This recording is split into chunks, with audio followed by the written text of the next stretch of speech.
memperkenalkan anggota dari kelompok 7 terlebih dahulu. Yang pertama, saya sendiri Nurjana. Yang kedua, Muhammad Akbar Kurnia Burhan. Yang ketiga, Umi Ilia. Yang keempat, Haidar.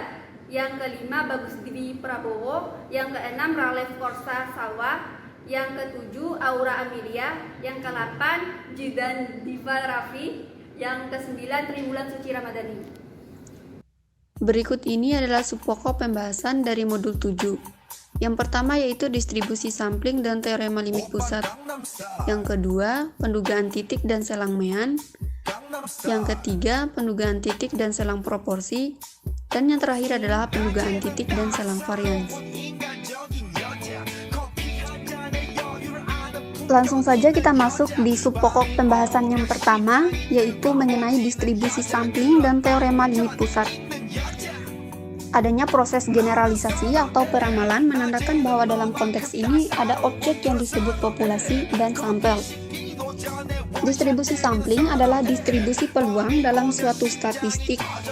Sebuah distribusi tentu memiliki nilai tengah atau rataan, dan juga keragaman yang dicirikan oleh simpangan baku. Simpangan baku dari suatu statistik disebut sebagai standar error atau galak baku. Permisalannya adalah rata-rata. Dapat kita lihat pada gambar di samping mengenai distribusi sampling. Dari sebuah populasi berukuran N, diambil sampel ke-1 jumlah sampelnya berukuran N1, sampel kedua jumlah sampelnya berukuran N2, dan sampel yang ketiga itu jumlah sampelnya berukuran N3, dan seterusnya. Masing-masing dari sampel ini itu memberikan nilai statistik tersendiri. Nilai-nilai statistik dari setiap sampel ini tentu memiliki nilai yang bervariasi, sehingga statistik itu memiliki distribusi. Selanjutnya, distribusi sampling bagi rata-rata untuk pengambilan sampel dengan pengembalian. Ukuran penting dari suatu distribusi adalah rata-rata dan variansnya, atau simpangan bakunya. Sebagai contoh, misalnya kita memiliki sebuah populasi berukuran N sama dengan 4. Dengan data sebagai berikut, ada 1, 2, 3, dan 4. Dari populasi tersebut, dapat diambil sampel berukuran N sama dengan 2, dengan pengembalian.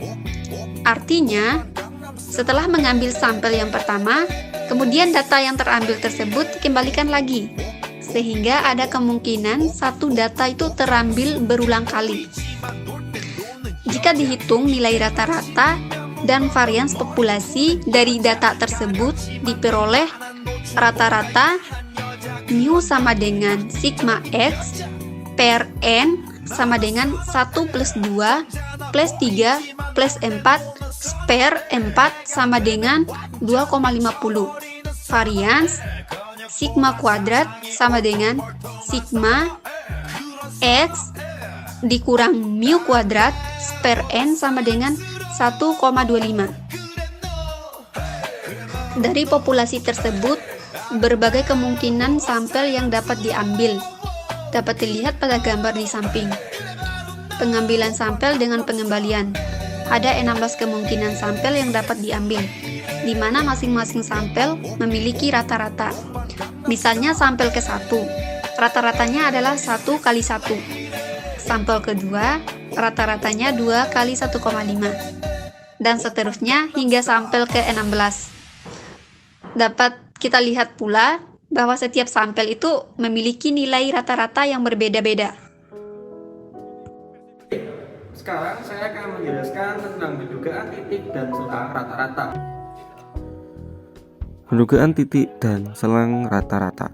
Sebagaimana telah disebutkan bahwa dalam statistika inferensial, tujuan utama adalah melakukan generalisasi terhadap populasi.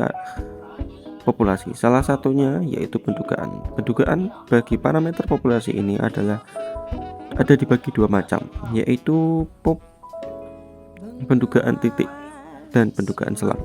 Pendugaan titik berupa nilai, sedangkan pendugaan selang berupa interval nilai. Pendugaan ini kita mendapatkan dari data sampel yang kita ambil dari populasi. Konsep mengenai pendugaan ini adalah sebagai berikut, yaitu sampel acak X1, X2, dan banyaknya N. Dari N memiliki sampel dugaan titik yang dapat dinyatakan dengan rumus berikut. Pendugaan dengan rata-rata terdiri dari dua jenis, yaitu sampel besar dan sampel kecil. Pada sampel besar diketahui, maka di distribusi sampling rata-rata X mengikuti distribusi sampling sebagai berikut. Dari rumus P tersebut dapat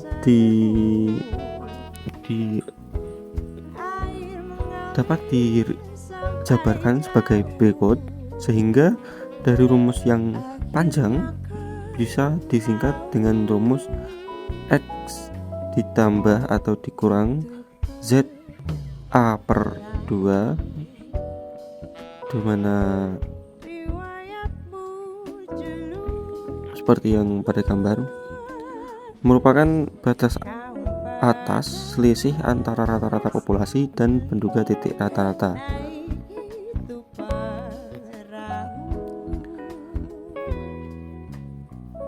Dari gambar di atas terdapat batas bawah dan batas atas.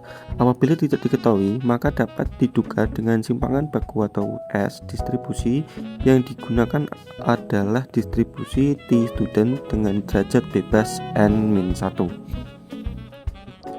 Seperti rumus T. Dari rumus T tersebut dapat dijabarkan dengan rumus baliknya X dikurang T A per 2 dan seterusnya. Dan pada distribusi T student tadi didapatkan dari rumus P. Baiklah, itu saja yang dapat saya sampaikan. Selanjutnya akan dijelaskan oleh rekan kami.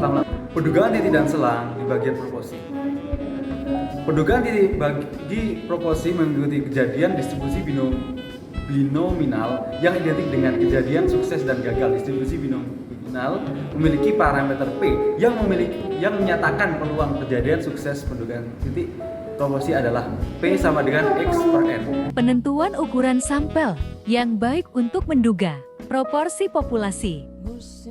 Berapa besarkah sampel yang diperlukan agar terjamin bahwa Galat dalam menduga P tidak melebihi suatu besaran tertentu G? Ini berarti N harus dipilih agar bila P dipakai sebagai taksiran P, maka dengan kepercayaan 100%, Galat akan lebih kecil dari besaran tertentu G bila ukuran sampel sebesar.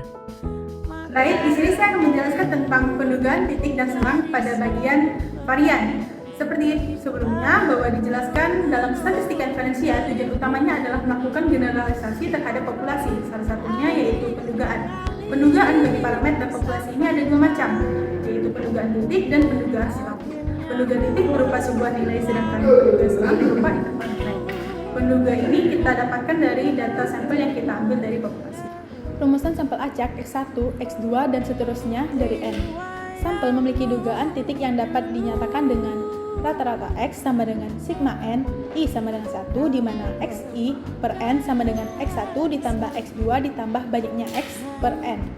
Pendugaan selang rata-rata, mu, terdiri dari dua jenis, yaitu sampel besar atau sigma yang diketahui dan sampel kecil atau alpha yang tidak diketahui. Pada sigma yang diketahui, maka distribusi sampling X mengikuti distribusi sampling. Apabila sigma tidak diketahui, maka dapat diduga dengan simpangan baku, sampel atau S. Distribusi yang digunakan adalah distribusi T student dengan derajat bebas N dikurang 1. Dari rumus di samping, yaitu T sama dengan rata-rata X dikurang mu per S dibagi akar N, didapatkan penduga selang seperti berikut.